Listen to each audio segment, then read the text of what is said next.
भाई फोरकास्टर के चैनल पे स्वागत है आपका। आज के वीडियो में हमने 50 यूट्यूब इन्फ्लुएंसर्स को एनालाइज किया और उनकी रिकमेंडेशंस के हिसाब से एक लिस्ट बनाई।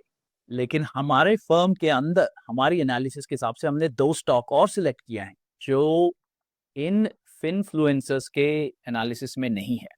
तो आज के वीडियो में आपके लिए हम फंडामेंटल्स, टेक्निकल्स, सीजनैलिटी इन सब का पैकेज करके इसकी एनालिसिस करते हैं। आइए। तो लूका ने और हमारे फर्म ने ऐसे 50 जो ये पिन इन्फ्लुएंसर्स हैं यूट्यूब में, हमने उनके स्टॉक रिकमेंडेशंस का एनालिसिस किया। कैसे ही किया ये शायद एक अलग वीडियो में बताएंगे। बड़ा ही इंटरेस्टिंग टेक्निक है एआई का इस्तेमाल करके। लेकिन हमने उनके एनालिसिस के हिसाब से, उनकी रिकमेंडेशंस के हिसाब से हमने ये एक लिस्ट बनाई, हमारे लिए भी और आपके लिए भी। यहाँ पे देखिए क्या क्या स्टॉक्स जो पॉपुलराइज्ड हैं। एडोबी देखिए, Adobe systems, alphabet, amazon, Mercado Libre, Meta platform, Nvidia. By the way, अगर इनमें से कोई कंपनी है जो आपको नहीं मालूम तो आप इसके बारे में यहाँ पे पढ़ सकते हैं। और अगर आप उसके ऊपर आपको स्पेशलाइज्ड वीडियो चाहिए या कुछ और एनालिसिस करनी है तो उसके बारे में आप हमें बता सकते हैं। Anyway, Nvidia, PayPal, Salesforce, SoFi technology, Spotify, Uber, Vertiv holding, Zeta global holding. यहाँ पे इनमें से सिर्फ वर्टिव होल्डिंग ही ऐसी कंपनी है जिसके बारे में हमें तो मालूम नहीं था। तो फोरकास्टर के साथ जुड़िए भाई, हमारा 7 दिन का फ्री ट्रायल इस्तेमाल कीजिए, इस लिस्ट को कॉपी कीजिए, खुद से एनालिसिस कीजिए और हमें बताइए कि मज़ा आया कि नहीं। चलिए वापस चलते हैं और वो दो स्टॉक्स देखते हैं जहां हमने पोजीशन बनाने के लिए एनालिसिस की है। तो जो पहली कंपनी है वो है माइक्रोसॉफ्ट। इसके बारे में कोई ह्यूज बैकग्राउंड देने की ज़रूरत नहीं है, लेकिन अगर आपको इंटरेस्ट है तो 1996 में अराउंड दैट टाइम जब हॉटमेल लॉन्च हुआ था, तब बिल गेट्स का एक इंटरव्यू है डेविड लेटरमैन के साथ। ठीक है, वहाँ पे बिल गेट्स एक बैकग्राउंड और इंट्रोडक्शन दे रहा है और साथ में अपना विजन दे रहा है कि माइक्रोसॉफ्ट कहाँ जाएगा। ये एक हार्डवेयर कंपनी नहीं है, ये एक सर्विस प्रोवाइडर है या सर्विस प्रोवाइडर बने की जो विजन है। और डेविड लेटरमैन को ये अंदाज़ा ही नहीं हो रहा था कि इंटरनेट क्या चीज़ है। तो माइक्रोसॉफ्ट जो है एक एक टॉप कंपनी है और आज एक ऐसी सिचुएशन पे है जिसका हमें फ़ायदा उठाना है। सिचुएशन क्या है? ये रहा इसका नेट इनकम लाइन भाई। और ये रहा रिसेंट जो ये हुआ जो चल रहा है, पॉलिटिक्स, जियोपॉलिटिक्स, थोड़ा यूएस में गवर्नमेंट शटडाउन, जो भी आपका पसंदीदा नैरेटिव है जो लगाना है लगा दो। ये जो गैप है हमें इसका फ़ायदा उठाना है। ठीक है, ये रहा हमारा पहला इंट्रोडक्शन। अब देखते हैं इसके फंडामेंटल्स में जाके कि क्या हो रहा है कंपनी में, कि ऐसा जो प्राइस में ड्रॉप आया है वो ओवरऑल फेयर वैल्यूएशन से कितना आगे पीछे है। ठीक है, तो भाई मालूम है कि ईवी ओवर सेल्स हटा दो तो ये करेंटली अभी फेयर वैल्यू पे के आसपास ही टिकी हुई है। ठीक है, अगर आप डीसीएफ लगाएंगे, ये बोलता है कि भाई अभी भी 15-17% ये बिलो द फेयर वैल्यू है। आप ओवरऑल सेल्स देखिए भाई, वहाँ पे पॉइंट ये है कि भाई जो रेवेन्यू है वो क्वार्टर पर क्वार्टर, साल भर साल आगे चलना चाहिए। वो रेवेन्यू कहाँ से दिखता है? रेवेन्यू दिखता है सेल्स से। ठीक है, आपके सेल्स के नंबर आगे चलने चाहिए।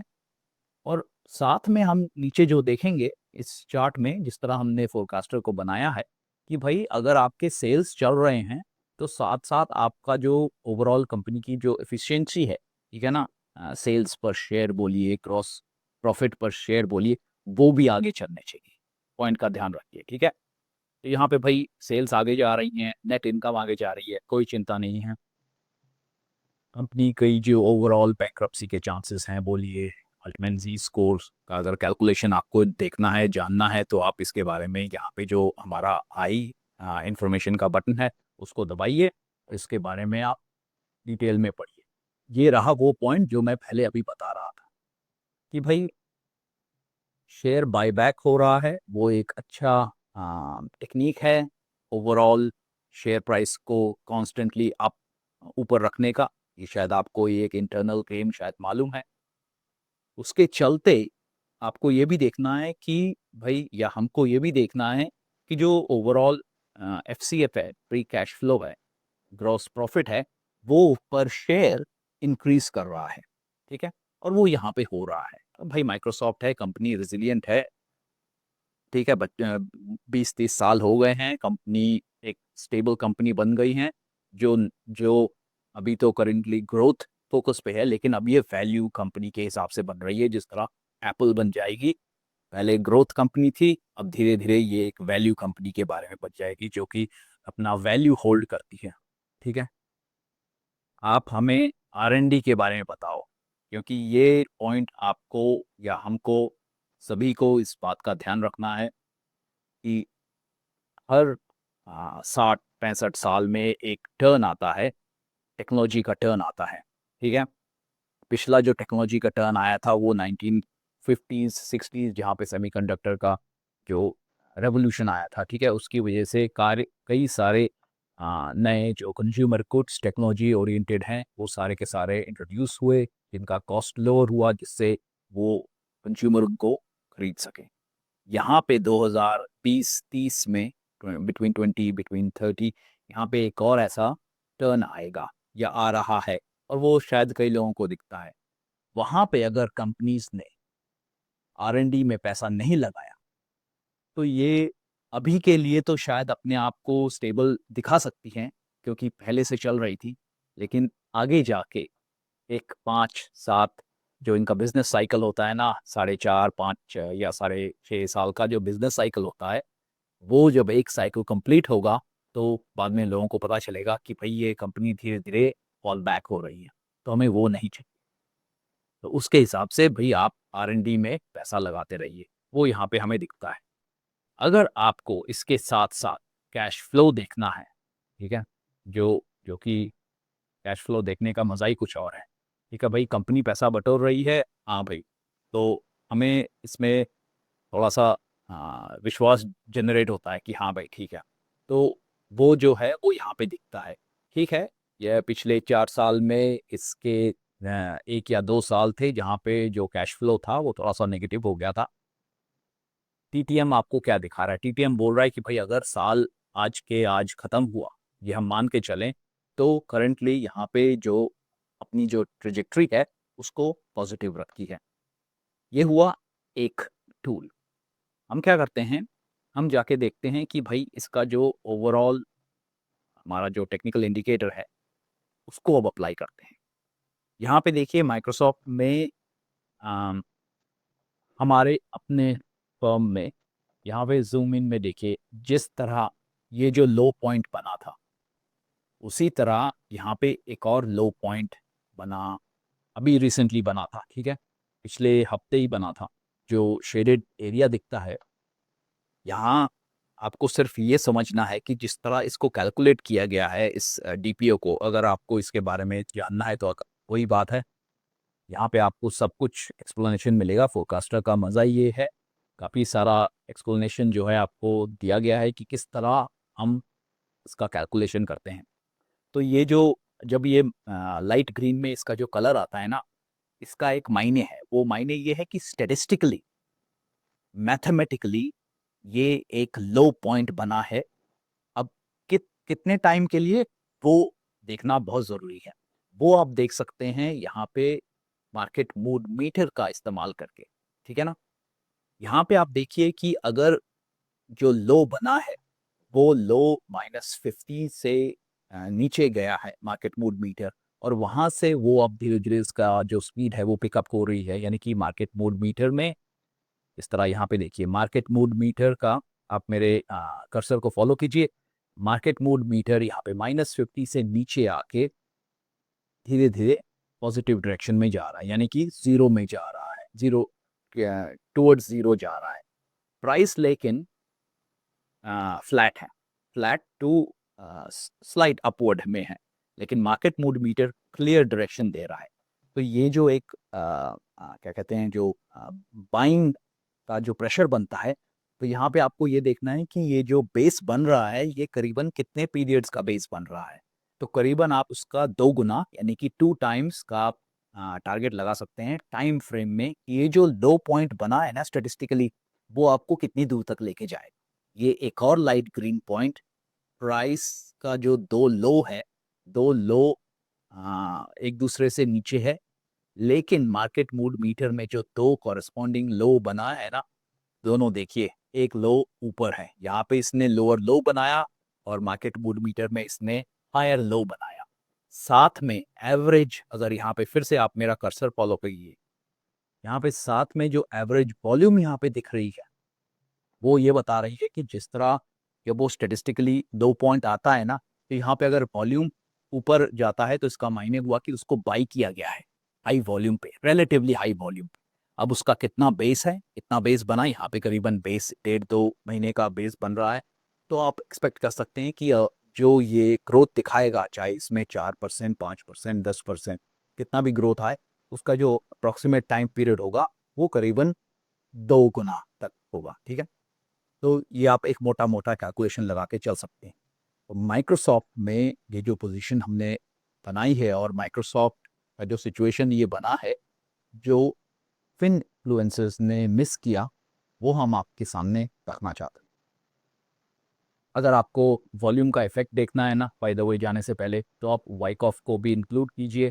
करेंटली ये अभी भी नेगेटिव ट्रेंड में है, क्योंकि वाइकॉफ को पॉजिटिव होने दीजिए, उसके बाद जो छोटा पोजीशन है उसको आप धीरे धीरे इंक्रीज कर सकते हैं। ठीक है, तो एनीवे ये रहा हमारा सेकंड एनालिसिस। और देखिए, अगर आपको ये एनालिसिस में मज़ा आ रहा है और ये एनालिसिस का डिटेल आपको पसंद है, तो फोरकास्टर के साथ जुड़िए। हमारे इस वीडियो को लाइक कीजिए, यहाँ पे सब्सक्राइब कीजिए, और हमारे जो वीकली वेबिनार्स हैं उनमें अटेंड कीजिए, ज्वाइन कीजिए। और भाई साथ ही साथ हमें कमेंट्स में बताइए कि और क्या क्या पसंद है, क्या क्या देखना चाहते हैं। हमें मालूम है कि हम मेजॉरिटी यूरोपियन और अमेरिकन मार्केट्स में फोकस करते हैं, लेकिन अगर आपको इंटरेस्ट है, आपके पास कुछ स्टॉक्स हैं जिनकी एनालिसिस आप करना चाहते हैं, हमें ज़रूर पर ज़रूर कमेंट्स में बताइए। आइए चलते हैं। सीजनैलिटी में आपको ज़्यादा कुछ करने की ज़रूरत नहीं है। बना बनाया ग्राफ आपके सामने है, ये आपको बोल रहा है कि भाई यहाँ पे जो दिखने को मिलता है, अगर आप जून तक टारगेट करें, ठीक है, पिछली बार जो गेन हुआ था वो करीबन 30% का गेन हुआ था। जैसे अगर आप मार्केट में हैं, तो आपको ये भी दिख रहा है कि मार्केट में वॉलेटिलिटी जो है वो किसी तरह इंक्रीज करने के मूड में है। ठीक है, तो वो यहाँ पे आपको डेटा में भी दिखता है। तो जाने से पहले इसको एक तो जाने से पहले इन सब का एक कन्वर्जेंस करते हैं, और वो ये है कि आप यहाँ पे देखिए, मार्च से लेके जून तक, जुलाई तक बोल सकते हैं, मार्च से लेके जुलाई तक आपके पास रेगुलर हर महीने में जो ओवरऑल पुश है वो करीबन 65-67%, यानी 2/3% से ऊपर है पुश की। ये माइक्रोसॉफ्ट पॉजिटिव टेरिटरी में हर महीने क्लोज होगा। तो ये है माइक्रोसॉफ्ट। दूसरी जो कंपनी है वो है स्पॉटिफाई। स्पॉटिफाई को हमने एक और पिछले वीडियो में लुका ने और मैंने उसके ऊपर एनालिसिस की है। यहाँ पे बने रहिए और हम स्पॉटिफाई को देखते हैं कि स्पॉटिफाई में क्या सिनेरियो बन रहा है।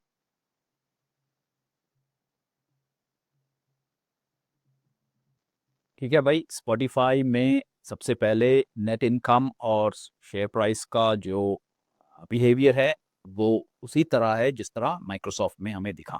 एक गैप दिखा हमें फंडामेंटल्स में।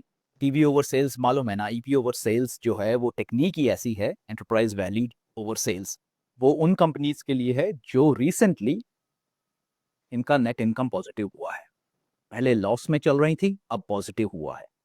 और टिपिकली ये अप्लाई होता है स्टार्टअप कंपनीज में, क्योंकि उनका सिनेरियो टिपिकली यहाँ से मैच करता है। तो यहाँ पे देखिए, इसने रिसेंटली अपना क्वार्टर पॉजिटिव किया है, बहुत बढ़िया। सेल्स ये कॉन्स्टेंटली मेंटेन कर रहा था। अगर हम थोड़ा सा यहाँ पे लीवे डालें, कंजर्वेटिव टूल को हटाएं, तो देखिए यहाँ पे ये बोल रहा है कि ये करीबन 25%, 25% ये अबव द फेयर प्राइस है, तो यानी ये एक्सपेंसिव है। भाई कंपनी की सॉलिडिटी आप चेक कीजिए, कोई चिंता नहीं है, ज़बरदस्त है। तो देखिए यहाँ पे स्पॉटिफ़ाई में थोड़ा-सा नेगेटिव बोल सकते हैं, टिल्ट आ रहा है, वो ये है कि आप यहाँ पे देखिए, ये पिछले 7-8 साल से कैसे पैसा कैसे कलेक्ट कर रहा है, इनकम कैसे जनरेट कर रहा है, वो ये कर रहा है कि वो अपने शेयर डाइल्यूट कर रहा है, ठीक है? और शेयर इश्यू कर रहा है, जिसकी वजह से जिस तरह हमने माइक्रोसॉफ्ट में देखा, यहाँ पे उल्टा है। यहाँ पे ये कर रहे हैं कि भई ये शेयर इश्यू कर रहे हैं, उसके बावजूद भी कि भई अगर आप देखिए अपना जो ग्रॉस प्रॉफिट है और सेल्स पर शेयर, वो कम से कम इन लोगों ने मेंटेन रखा है या इंक्रीज़ किया है। हाँ, तो ये एक अच्छा इंडिकेटर हो सकता है इसमें निवेश करने के। भई हम इसका रॉ डेटा भी चेक करेंगे। तो रिसेंटली ऑब्वियसली इसने जो शेयर में डाइल्यूशन किया है, उसका आप थोड़ा-सा इफ़ेक्ट देख सकते हैं कि हाँ, ठीक है, ये नए सब्सक्राइबर्स तो ला रहा है, लेकिन साथ में इसने शेयर का डाइल्यूशन करके, नए शेयर इश्यू करके इसने अपना इनकम थोड़ा-सा कैश फ्लो थोड़ा-सा बढ़ाया है। अब हम देखते हैं, अगर आपको पसंद है, इसका जो क्वालिटेटिव स्कोर कार्ड है, वो देखें। अब क्वालिटेटिव स्कोर कार्ड क्या है? देखिए, जो क्वालिटेटिव स्कोर कार्ड है, उसको इस किताब के बेसिस पे बनाया गया है, ठीक है? Value investing in the digital age forecaster में एआई का इस्तेमाल करके कंपनी का जो ना इन्फॉर्मेशन है, वो कलेक्ट किया। 10 पॉइंट्स के अंडर उसको येस नो में डिवाइड कर दिया और उसको रैंकिंग दे दिया भाई 0 1 0 1 0 1। अब ये एक बहुत ही बढ़िया टेक्नीक बन जाता है वैल्यू इन्वेस्टिंग के लिए, जहाँ पे आप एक कंपनी का ओवरऑल रैंकिंग देख सकें, ठीक है? एक मेट्रिक डालते हैं कंपनी के ऊपर। तो यहाँ पे ये बहुत हाई-फाई नहीं है, ठीक है ना? बात पे ध्यान रखना पड़ेगा। ये 7 आउट ऑफ 10 है। और 7 आउट ऑफ 10 इसलिए है क्योंकि यहाँ पे जो 2 पॉइंट्स हैं वो देखिए। सबसे पहला पॉइंट है कि would it be hard to copy this company, ये जो सर्विस प्रोवाइड करती है ये क्या इतना यूनिक है जो बाकी कंपनीज इसमें आ नहीं सकते, तो जिसे हम मोट कहते हैं। तो यहाँ पे इसको रैंकिंग जो मिली है वो 0 मिली है।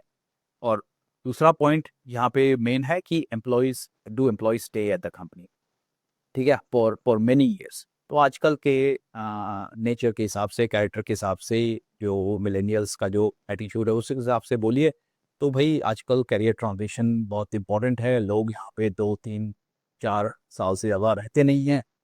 अगर मैं आपको कंपैरिजन में दिखाऊं माइक्रोसॉफ्ट का, अगर हम माइक्रोसॉफ्ट के क्वालिटेटिव स्कोर कार्ड के ऊपर क्लिक करें, तो यहाँ पे आप देखिए माइक्रोसॉफ्ट का जो क्वालिटेटिव स्कोर कार्ड है वो 10 आउट ऑफ 10 है, ठीक है? तो ऐसे दुनिया में बहुत ही कम कंपनीज हैं जहाँ पे आपको क्वालिटेटिव स्कोर कार्ड इस बुक के हिसाब से जो बनाया गया है वहाँ पे आपको 10/10 मिले। बट एनीवे, स्पॉटिफाई का हम ओवरबॉट ओवरसोल्ड देख लेते हैं। तो देखिए यहाँ पे ये ओवरसोल्ड में है। ये वही सिचुएशन में आया है। अगर आप कर्सर फॉलो कर रहे हैं तो देखिए ये लाइट ग्रीन में शेडेड है। थोड़ा-सा इसमें वॉल्यूम में इंक्रीज़ है और मज़ेदार बात है कि यहाँ पे मार्केट मूड मीटर म 100 लाइन को -100 लाइन को इसने टच किया है।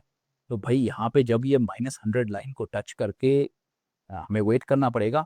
जब ये ऊपर जाएगा जब ये ऊपर जाएगा और ज़ीरो लाइन को, ये जो ज़ीरो लाइन है इसको क्रॉस करेगा, तो यानी कि एक उसमें पॉजिटिव मोमेंटम आएगा। वहाँ पे एक अच्छा पॉइंट बनता है एंट्री लेने का। तो उसके लिए थोड़ा-सा वेट कीजिए। हो सकता है अ, 2 हफ्ता, 1 महीना प्राइस में और फॉल आए या एक बेस बने। और अगर वैसा ही बताया गया, जैसे पहले माइक्रोसॉफ्ट ने बताया, अगर तो ऐसा बढ़िया बेस बनता है, तो हम ये एक्सपेक्ट कर सकते हैं कि वो टाइम का जो दुगना कैलकुलेशन जो बता रहा था मैं पहले, वो आप अप्लाई करें स्पॉटिफ़ाई में गेन देखने के लिए। सीज़नैलिटी बता रही है कि भई कम से कम मार्च तक वेट कीजिए। देखिए सीज़नैलिटी क्या बता रही है? सीज़नैलिटी बता रही है कि अभी का जो पैटर्न है, वो कौन से साल के पैटर्न से सबसे बढ़िया मैच कर रहा है। तो उसके हिसाब से आप देखिए 2022 का 3-4 साल पहले और मिड टर्म का जो उसका जो पैटर्न है वो मैच करता है करीबन 90%। अभी से लेके इसको भी जून तक डालते हैं क्योंकि सीज़नैलिटी के हिसाब से और जो हमारा टेक्निकल इंडिकेटर है उसके हिसाब से इसमें जो वीकनेस आएगा वो वीकनेस शायद यहाँ पे बजाय रहे। स्पॉटिफ़ाई जो है वो अभी इस सिचुएशन में है कि वो अभी भी बेयरिश ट्रेंड में है। हमने फंडामेंटल्स में देखा कि अभी भी ओवर वैल्यूएशन है स्टॉक में। तो शायद और थोड़ा सा सेलिंग प्रेशर आ सकता है। आगे चल के अगर बेस बनता है तो हम इसके ऊपर नज़र रखें। नज़र रखने के लिए हम वॉच लिस्ट पे अगर आप स्पॉटिफ़ाई को इंक्लूड करते हैं, वॉच लिस्ट में आप बड़े ही आराम से इसका monthly market mood meter, fundamental analysis के हिसाब से इसका फेयर वैल्यूएशन कहाँ पे बैठ रहा है और साथ ही साथ इसका जो बेस्ट कोरिलेशन है, सीज़नैलिटी बोलिए, प्रोजेक्शन बोलिए, उसके हिसाब से जो बेस्ट कोरिलेशन है वो कौन से पिछले साल के बिहेवियर से मैच कर रहा है। इतना बढ़िया पैकेज यहाँ पे आपको एक बटन के क्लिक के ऊपर सारा का सारा मिल जाता है। तो हमने सोचा कि ये एक अच्छा यूनिक एनालिसिस होगा कि हम ये देखें कि जो फिन इन्फ्लुएंसर्स हैं, वो किस तरह का इन्वेस्टमेंट, वो किन-किन स्टॉक्स के ऊपर फ़ोकस कर रहे हैं। हमारे साथ जॉइन कीजिए, हमारे वेबिनार जो वीकली वेबिनार है उसमें पार्टिसिपेट कीजिए और भाई हमें लाइक कीजिए और आगे प्रमोट कीजिए। अगली बार एक और मज़ेदार वीडियो आपके सामने रखेंगे, लेकिन तब तक के लिए मेरी तरफ से नमस्कार और शुभकामनाएँ।